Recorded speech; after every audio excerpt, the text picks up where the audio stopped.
Hi-Rez, a name met with infamy for one particular reason. You might know the name due to my review of their latest and most successful of their titles, Smite, or perhaps by their other well-known title, Tribes Ascend, a successor to the Tribes franchise. There was yet another title Hi-Rez did before this, and since the release and success of Smite, and the generally small development team that Hi-Rez has, these previous titles ceased further development by the company, so all their resources can be focused on Smite. If you think that didn't upset fans of Tribes Ascend and this game, you haven't been on the internet very long. So now we'll finish off the last of the Hi-Rez trifecta by looking at their first game. This is the MMO Grinder, and it's time to look at Global Agenda.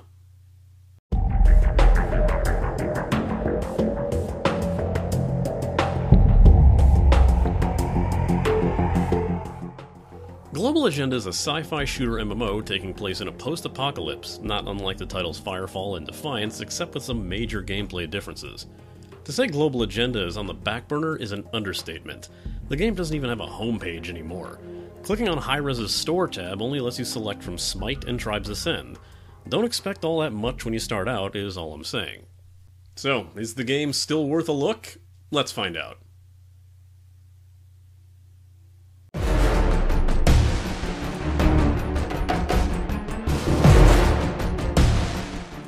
The game's character models look pretty cool, going for this glowing robot armor kind of look, kind of a Tron and Iron Man thing going on. The textures on the suits are nicely polished, and there's a lot of cool animations for the robotic and electronic components of the suits, especially the jetpack. That out of the way, the game came out over 4 years ago, and it kinda shows. One odd thing about the character models is their very jerky running animations. Female models seem to move their feet way too much, male characters don't seem to move their upper body as much as their lower body when they run, and everyone looks really odd when they sidestep. Other graphical hiccups include how plain the desert landscape looks. Yeah, I get that it kinda comes with the territory, but when you finally complete one branch of the Sonoran Desert and get your fill of browns, tans, and sandstorms, you'll be taken to North Sonora Desert. I'm sure there are more areas, but get used to environments looking a bit low-res. Yeah, I'll just get that high-res, more like low-res joke out of the way right now. An odd issue I found in places is that some NPCs that you'll need to find for PvE quests are invisible. On the plus side, you can still interact with them, but I've run across 2 so far and didn't even realize that they were there, only knowing that they were from the quest tracker and a UI prompt, so good on that. Speaking of the UI, there's something oddly plain looking about it. It's tough to describe, but it almost looks like it doesn't really belong with the game. Like the aesthetic and the resolution is all wrong. Maybe that's just me, but it's probably my least favorite part of this entire look.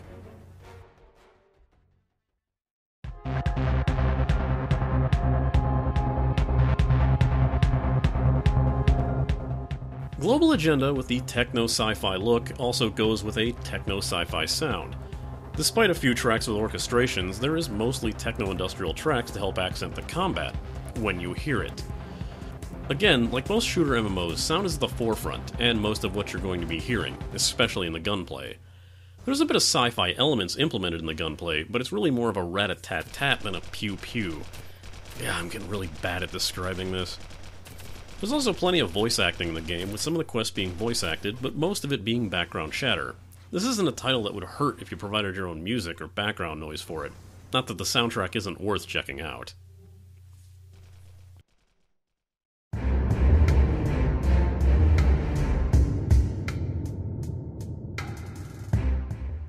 Starting out in the game requires you first choose your character and class.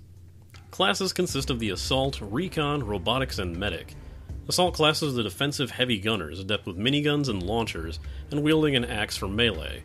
Recon characters are lithe and stealthy, able to wield sniper rifles, swords, and cloaking. Recon is considered an extremely powerful class, as they are able to use stealth, but they're not required to. Robotics is a support-based class, able to construct drones, turrets, and healing stations to aid them and others in combat. They wield a mace, and if you've played Smite and seen Vulcan's Sentry skin, it's heavily based upon this class. Finally, the self-explanatory medics play a more direct healing role in combat, with beam guns that quickly restore allied health. Once chosen, you're taken to character creation, where you can modify your character's face, and only their face, hair, and hair colors and eye colors and such, as your body type is locked to your class. You start by choosing from a list of presets, but can tweak certain features from other presets. Further cosmetic changes depend on your class or your usage of the cash shop, cosmetic items located in Dome City. Controls are as follows. Use WASD to move, steer the camera into the direction you're facing with the mouse. Left click will fire your weapon, and right click will perform different actions depending on your weapon. Most rifles will zoom in using right click. Right clicking the minigun will cause you to fire faster but render yourself unable to move. And holding right click while using a melee weapon will bring up a shield. Using the hotkeys or mouse wheel will let you cycle through your available weapons and offhand powers, each related to your class. Robotics, for example, can use these spaces to equip their drones, shields, and turrets. Use spacebar to jump, and once equipped with one, hold down spacebar to fire off your jetpack. Keep in mind that while in Dome City, your weapons and your jetpack will completely be offline. Once created, you can start the tutorial in which you're awakened from a pod and must escape the facility that you're in, which is now under siege. The tutorial does well to ease you into the controls and tactics of the game, only granting you a few abilities at a time and letting you understand one mechanic before moving on. You can skip over the tutorial with any of the other characters that you start if you wish. Apparently this game was what I'd considered a lobby-based MMO, with the lobby being the large area known as the Dome City. It was used for communication and trading with other players while waiting for mission queues. After the addition of the first expansion pack to the game, Sandstorm, there's large open-world PvE areas outside the dome with specific quest chains that you can follow while waiting for queues. I'll get into the classic mission queue details in the community, but be warned that these aren't all that easy to get into anymore. One thing of note that's quite different from other MMO shooters is that your health does not regenerate on its own. In order to get your health back, you need to either be healed from a medic or other healer, or use the cooldown heavy rest command, which slowly regenerates your health. The trade-off to using rest is that your power will not regenerate while your rest command is up, so either use it when you're safe, or be sure you don't try to engage in combat until it's over. So what's power then? It's kind of like a combination of mana and ammo. It's used for the majority of your abilities, mostly whatever you have slotted to 1, 2, and 3, and the jetpack. Each weapon or ability, be it fired in bursts or channeled, will use up the same power pool. Henceforth, you can't fire your jetpack and shoot at the same time. However, the recharge on this power pool is decently fast, and it's really more there so players just can't fly forever in their jetpacks or fire endlessly. Aspects of your class can be modified with the skill tree, with 3 differing trees to choose from. One almost always focused on improving your basic combat skills, no matter your class, with the other 2 focusing on class-specific skills. For example, Recon is the tree's Infiltration and Marksman, with the former focusing on improving the stealth, melee, and traps portion of the Recon arsenal, while the Marksman tree improves your use of ranged weaponry and the sniper rifle. Points are granted every few levels, and no skill on the tree requires more than 1 point to max out, making filling out your preferred tree, or at least reaching the best tier in your favorite, not all that difficult. Since you'll likely be playing the majority of this game in this PvE area, which wasn't available in the first expansion pack, mind you, let's talk about that. The desert isn't all that hard to figure out, and a quest chain will take you through most of the area, even if you are free to explore it at your leisure. Not that there's much to see beyond ruins, sand, mountains, ruined sand mountains. Play through the quests which have hubs in general areas. Some quests can even require you to obtain items that are gained from other quests. You can even collect quest items long after the quest is over, and since other characters you create share certain inventory items, you might have a quest complete the minute you pick it up. With enough quests under your belt, getting far enough into the area you'll take on some single-player versions of the missions that you can also face in the queues. These are far easier than the group versions, but still can provide a bit of challenge due to the heavy amount of damage that you might sustain, or the equally unforgiving time limits. Speaking of, with the lack of regenerating health, and the fact that all your weapon energy comes from the same source, this game might be rather challenging at times. You might feel you have a handle on the situation, but suddenly get overwhelmed by the addition of another enemy that you weren't expecting. Respawn times out in the field seem ridiculously fast, unless of course they're enemies that you need for quests. It's possible to run into some elite enemies without realizing it, and unless you're prepared, you're either going to have to run or die. Death is handled really simply, just respawning you near the nearest point after a short amount of time.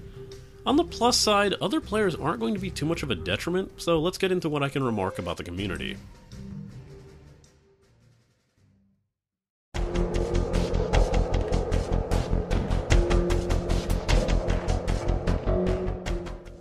This game is kinda dead. Makes the whole open PvE area being a sandy desert all the more empty feeling. There might be a decent amount of players running around Dome City, but heading into open PvE, you're not likely to run across more than 3 players in an area. Queues are also painfully long, which is unfortunately the only way you can enter the group missions and the PvP matches. I have something to admit though. I could not get into a PvP match. Not one. At all.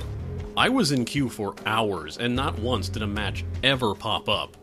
Whether PvP is something mostly played at the high levels, or simply that no one is queuing for the matches, regardless, I could not get a single second of footage or experience in anything PvP related. So sorry about that. There's another form of PvP in the game known as AVA, or Agency versus Agency, sort of a territory grab for the guilds in the game, called, you guessed it, agencies. In order to form an agency yourself, you must be an elite member, but more on that in the cash shop. So unfortunately, the only community-focused activity I was able to play was the missions, but they did provide amusement, despite the long queue times. Once in a mission, you'll have a path to head down to some task that you'll do along the way. I find that other players tend to sprint off on their own and rarely stick with a group, in a I've done this a million times before sort of way. There's a bit of a lack of self-preservation among players as well, as there were plenty of times when players simply wouldn't stand in the range of my healing stations between fights and then run off into the next group to get themselves killed. It takes quite a bit of coordination to defeat some of the bosses, who can be really tricky if you don't know what to expect. Grouping in the open world might help alleviate the general challenge of going solo, and there's plenty of advantages to doing so. Unlike many MMOs with similar systems, there is no limit on the distance you can be from your party members. If you're running back to town or collected a quest on the other side of the map, and someone else in your party kills something you need for a quest, you get credit. Hell, as the robotic class, I had abandoned turrets that were still not destroyed, racking up kills for me long after I forgot about them. Still, as advantageous as being in a group is, there's very little decorum when it comes to being invited to one. Players rarely ever ask you to be in a group, and will just toss out an invite to you when you get near them. There was one time where a player kept tossing and spamming invites over and over, no matter how many times I refused it, until I basically called them out in chat. Maybe he seriously thought I clicked decline on accident over 30 times. When you want to start improving your gear, there's plenty of places to go in Dome City, but plenty of the things that you'll need won't drop all that often, so heading to the auction house might be a good choice. It's accessible from the escape menu or a store in Dome City. But just like the agency creation system, you cannot use it unless you have elite status. So, might as well get into what that's all about.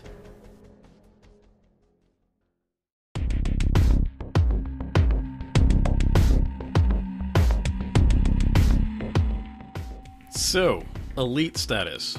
From what I have been told, Global Agenda started out as a buy-to-play title, like Guild Wars, requiring no subscription. After a while, the decision was made to go fully free-to-play, and apparently Global Agenda was the first game on Steam available as a free-to-play. Guess it's a pioneer of sorts. Since that switch, those who had purchased the game were granted this elite status and all the perks that went along with it. That would have been a nice gesture. Defiance! So basically, getting elite status is the same as buying the game. It's a permanent unlock. The game does remind you of this quite a bit, showing you after every quest completion what you would have earned if you had unlocked elite status. So how do you get elite status? You buy agency points and buy it in the booster store, which also contains experience boosters, and that's it. This game doesn't do the cash shop in the traditional sense. In fact, if you're looking for more to spend your agency points on, you need to find one of the many shops around that'll sell items. Keep in mind, most of the shops will allow you to buy items with either earned credits, the mission earned currency, tokens, or the agency points. A lot of these items are level locked, and some require a lot more than you just simply purchasing them to unlock. Still, you're essentially funding a dead game, but if you enjoy it, Hi-Rez is still hosting it, and why not at least unlock elite status to show support for something that they don't? I'm not sure where to go from here, so let's just move on.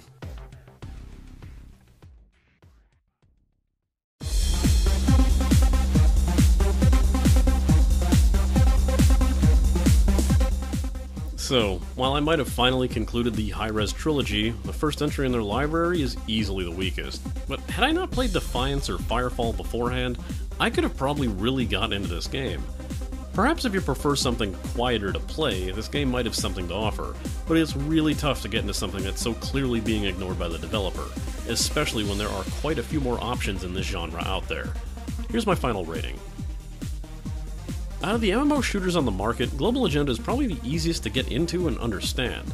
It's pretty cut and dry on what you need to do and doesn't waste time on flash or overt story emphasis, and as a game originally made as a lobby-based MMO, it's more about the action than anything else. This is something that won't waste its time getting to the good part if you'd rather just get in and start shooting. Even though the post-apocalyptic wasteland setting isn't much to look at, the futuristic and robotic designs of the armors and characters are a lot of fun, and the aesthetic alone might be what pulls you to this title over another in the genre. Since the game will remind you enough as it is, Elite Status is probably the best way to get this game's full experience, even if some of the perks, like first in the server queue, aren't exactly product movers anymore. Unlocking the auction house and agencies will be the better option, however, or at least the game will at least shut up about asking you to buy them. Otherwise, browse through the shops and get yourself a booster to max out the experience that you'll earn as you play. Yeah, there's still quite a few people mad at Hi-Rez for just dropping this title and focusing every bit of their attention on Smite, and knowing that absolutely nothing will be done to the game beyond routine server maintenance is probably the biggest barrier into wanting to start this game.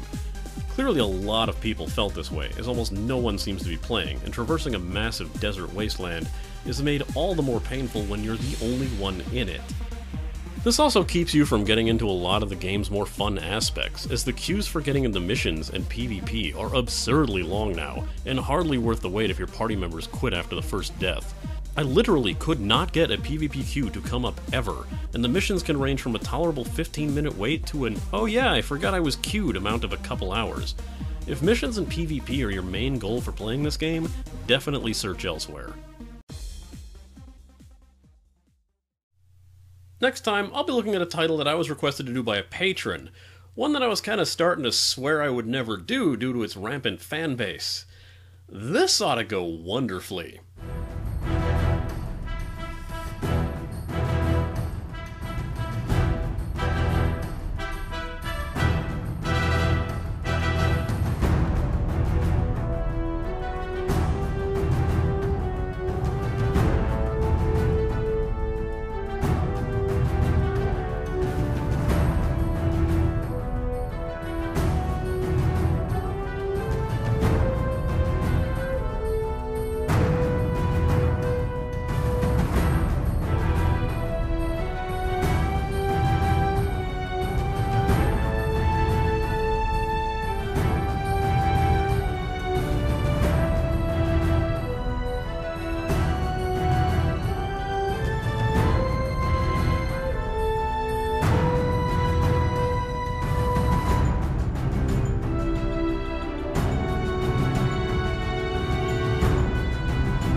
Slain an enemy.